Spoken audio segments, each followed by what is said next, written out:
Hi everyone, আবার সেই পুরনো এক লোকেশন।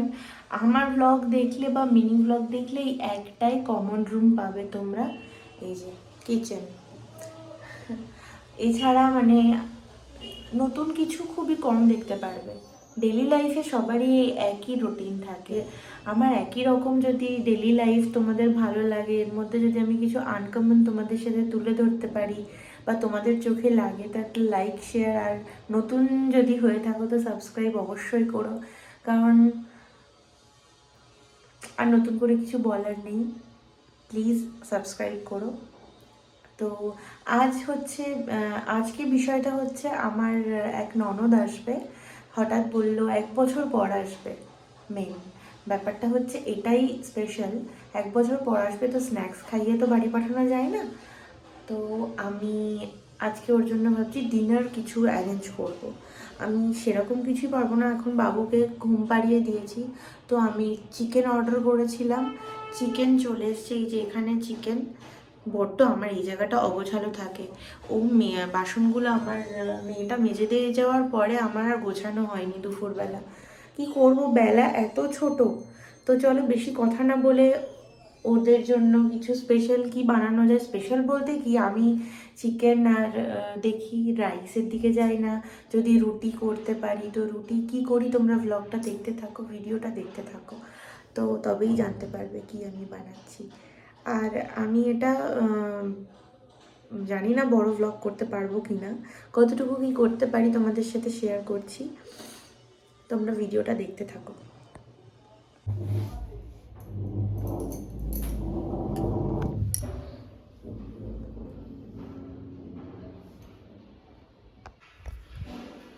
তো অনেক ভাবার পরে আমি ফাইনালি এখানে বসে পড়েছি। এই যে নাইফ, তারপরে এসব নিয়ে বোর্ড ফোর্ড। আমি এখন প্লেন চিকেন কষা আর ফ্রাইড রাইস করব, সমস্ত ভেজিটেবল দিয়ে। আছে আমার ঘরে, আগে থেকে বিনসগুলো ছিল আর যেগুলো আমি অর্ডার করেছি। তো প্লেন আমি এটাই করবো, আর বাড়ি এলে কফি করে দেবো।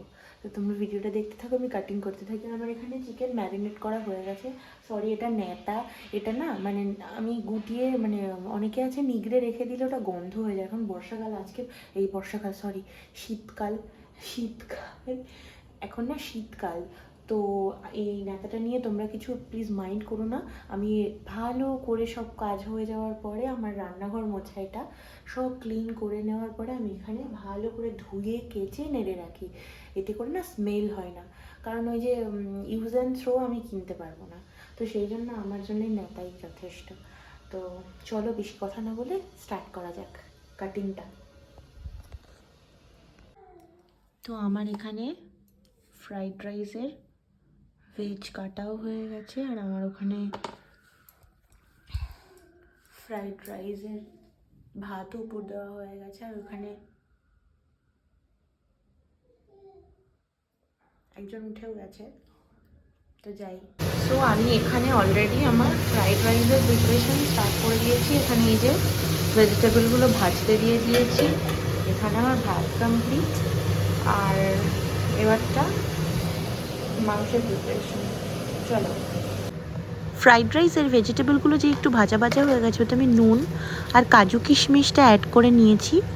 এইবারটা আমি চিনি দিয়ে নেব। দেন আমি রাইসে সব কিছু মিশিয়ে রাইসটাকে স্টিম করে নেব।